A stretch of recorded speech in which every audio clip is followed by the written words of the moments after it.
ध्यान के सिवा पाप को नाश करने का कोई उपाय नहीं है। मेरे से किसी ने कहा, महाराज पाप कैसा होता है? मैंने कहा, पाप को देखना चाहते हो? हाँ महाराज, आंखों को बंद करो। जब तक अंदर में अंधकार है तब तक तुम पापी हो। लोग पुण्यात्मा कहलाने का दम भरता है, लेकिन आज तक जीवन में प्रकाश का दर्शन नहीं किया है। प्रकाश का दर्शन हुए बिना, अंधकार को मिटाए बिना कोई सच्चा पुण्यात्मा नहीं बन सकता, सच्चा पुण्यात्मा नहीं कहला सकता। और दान के द्वारा अंदर का अंधकार नहीं मिट सकता। अंदर के अंधकार को ही पाप समझिए, उसी को उपनिषदकार पाप कहते हैं। कई योजन तक फैला हुआ पहाड़ के समान पाप, आंख बंद करने पर आदि अंत नहीं दिखता है कि कहां से कहां तक अंधकार है। वह अंधकार ही पाप है।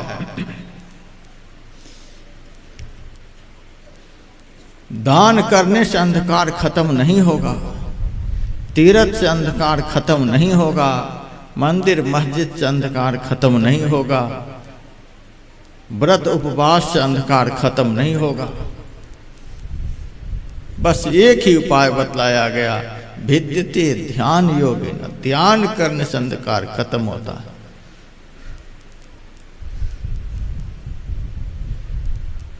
किस तरह से ध्यान करने से अंधकार खत्म होता है? प्रातः काल वही चर्चा हुई थी।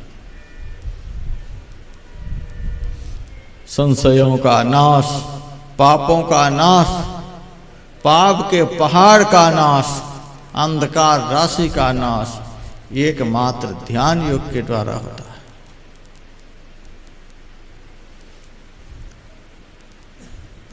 गुरुदेव ने कहा, नित सत्संगति करो बनाई, अंदर बाहर द्वय विधि भाई, धर्म कथा बाहर सत्संगा, अंतर सत्संग ध्यान अभंगा। ध्यान कैसे किया जाए? तो गुरुदेव ने कहा, नैनन मूदि ध्यान को साधन, करो बैठ दृढ़ होय सुखासन। पवित्र स्थान पर, समतल स्थान पर पवित्र आसनी को बिछाकर, पवित्र भाव लेकर, शरीर मस्तक गर्दन को सीधा रखकर, अंग प्रत्यंग को स्थिर रखकर, आंख और मुंह को बंद कर फिर ध्यान का अभ्यास किया जाता है। यह एक प्रकार की आंतरिक पूजा है। यथार्थ में यही आंतरिक पूजा है, जिस पूजा के द्वारा परमात्मा देव को प्रसन्न कर लिया जाता है। अन्य देवों की पूजा अक्षत, तिल, जौ आदि के द्वारा होती है, लेकिन परमात्मा देव की पूजा विशुद्ध मन के द्वारा होता है, विशुद्ध अंतःकरण के द्वारा होता है। मन विशुद्ध हो गया, परमात्मा देव की पूजा हो गई। शरीर मस्तक गर्दन को सीधा रखकर, आंखों और मुंह को बंद करके यह अभ्यास किया जाता है।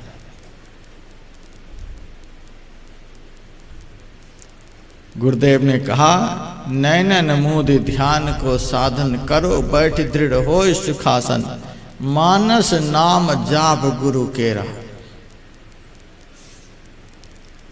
जिनकी कृपा से ध्यान में मन लगेगा, ध्यान में कुछ दिखेगा, पहले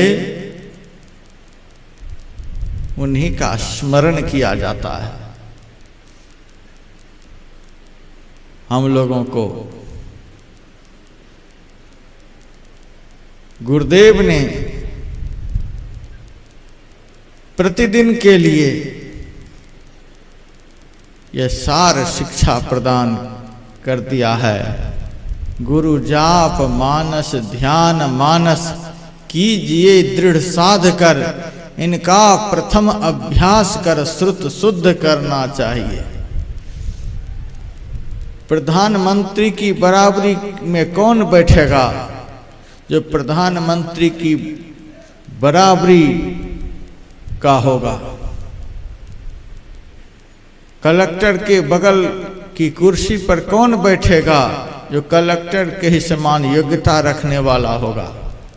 राष्ट्रपति के बगल में कौन बैठेगा? जो राष्ट्रपति के ही समान योग्यता रखने वाला होगा। उसी तरह से परमात्मा का दर्शन कौन करेगा? जो परमात्मा के ही समान अपने को पवित्र बना लेगा। पवित्र बर्तन में ही पवित्र वस्तु अटती है। तो सबसे पहले उस पवित्रतम परमात्मा को पाने के लिए मन की शुद्धि करनी पड़ती है। उसके बाद चित्त की शुद्धि करनी पड़ती है। उसके बाद दृष्टि की शुद्धि करनी पड़ती है। उसके बाद आत्म शुद्धि करनी पड़ती है। ये चारों शुद्धियां जब हो जाती हैं तब परम शुद्ध परमात्मा का दर्शन होता है। मन की शुद्धि होती है मंत्र के द्वारा। चित्त की शुद्धि होती है इष्ट के रूप का ध्यान के द्वारा। दृष्टि की शुद्धि होती है अंतर ज्योति के ध्यान के द्वारा। और आत्मा की शुद्धि होती है अनाहत नाद के ध्यान के द्वारा।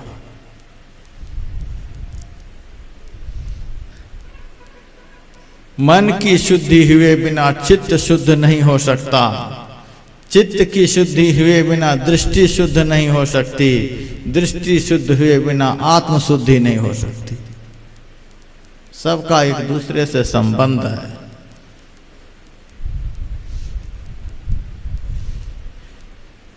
सबसे पहले मन की शुद्धि है।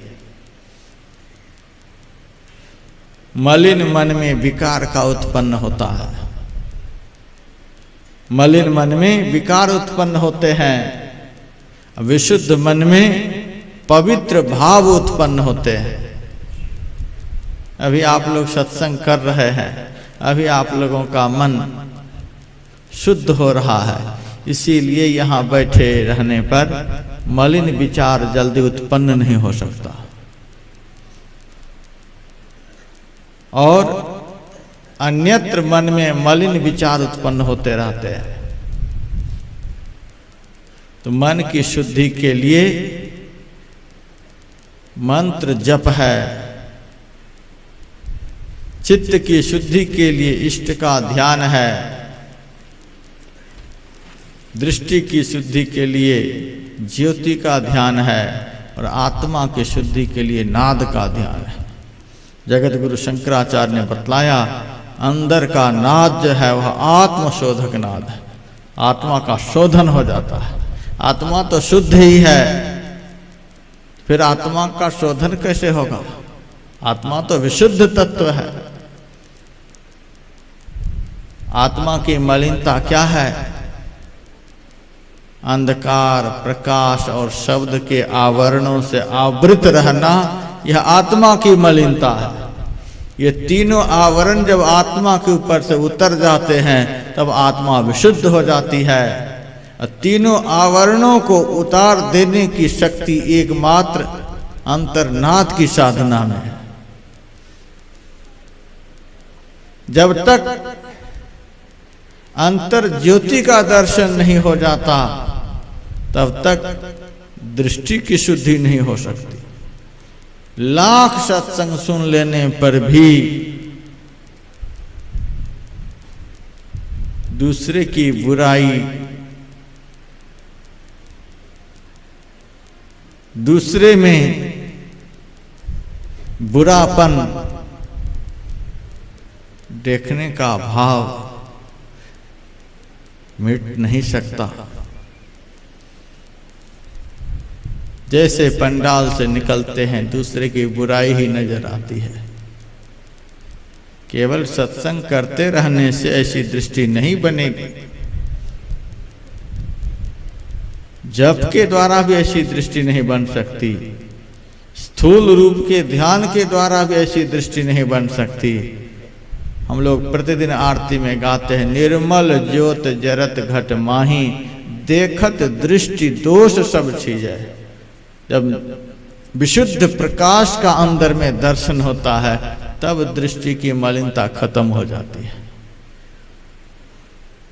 भगवान श्री कृष्ण के साथ अर्जुन घूम रहा था, आकाश मार्ग से इंद्र ने देखा यही भगवान है, एक राजकुमार के साथ में घूम रहे हैं।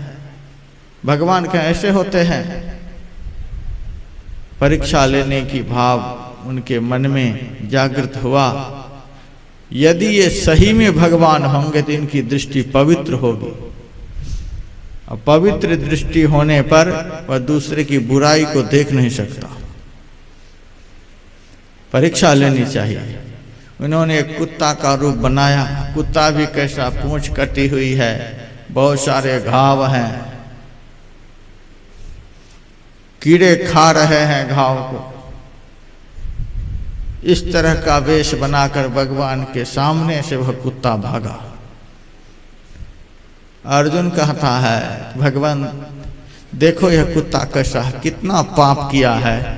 एक तो कुत्ता का शरीर मिला, दूसरा शरीर भी कैसा है, पूंछ कटी है, घाव है, कीड़े भरे हुए हैं, कितना पाप इस कुत्ता ने किया है। भगवान श्री कृष्ण ने कहा, नहीं जी, इस कुत्ता ने बहुत पुण्य किया है। बहुत? कौन सा पुण्य किया है? देखते हो कैसी हालत में है। भगवान ने कहा, इस कुत्ता का दांत देख रहे हो कितना चमचम चमक रहा है, यह इनके पुण्य का परिणाम है। भगवान श्री कृष्ण को कटी हुई पूंछ नहीं दिखलाई दी, घाव के कीड़े दिखलाई नहीं दिए, कुत्ता की जर्जरा अवस्था दिखलाई नहीं दी, केवल चमकता हुआ दांत दिखलाई दिया। तो जिन्होंने अपनी दृष्टि को पवित्र बना लिया है, उनकी दृष्टि में ऐसी भावना बन जाती है, वह किसी की बुराई को नहीं देख सकता। लाख सत्संग करने पर भी बुराई देख ही लेते हैं। जब अंदर में प्रकाश प्रकट हो जाता है, अंतः प्रकाश का दर्शन हो जाता है, तब केवल अपनी बुराई दिखलाई देती है, अन्य किसी में बुराई नजर नहीं आती है। रैदास जी महाराज कहते हैं, गुण सब तोर मोर सब अवगुण, कृत उपकार न माना। हे प्रभु, गुण जितने हैं सब आपके हैं, अवगुण सब मेरे हैं। गुण सब तोर मोर सब अवगुण। तो दृष्टि योग की साधना के द्वारा अंतः प्रकाश होता है, इससे दृष्टि की शुद्धि हो जाती है। चारों को शुद्ध करने की आवश्यकता है। सबसे पहले मन की शुद्धि चाहिए। मन की शुद्धि मंत्र से होती है। तो प्रातः काल जो चर्चा हुई थी, किस तरह से बैठो, आंख और मुंह को बंद रखो, सबसे पहले आंख और मुंह को बंद करके मन की शुद्धि के लिए मंत्र का जप करना होगा। और मंत्र जप मेरे गुरुदेव बतलाते थे, 4 प्रकार से किया जाता है। बोल बोल करके मंत्र का जप होता है। हम भी सुन रहे हैं, दूसरे लोग भी सुन रहे हैं।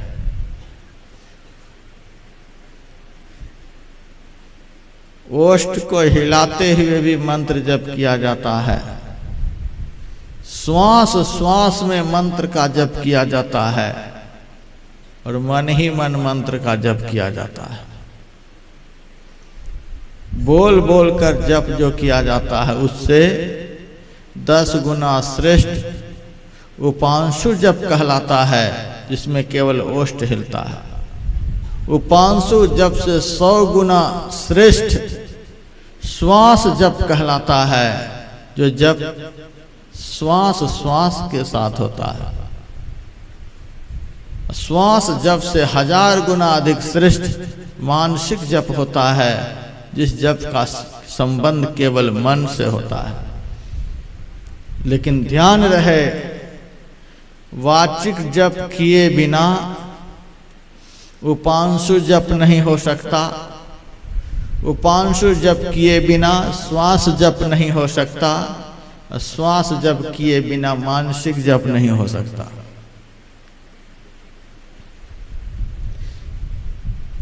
अभ्यास करते करते तब अंत में मानसिक जप होता है।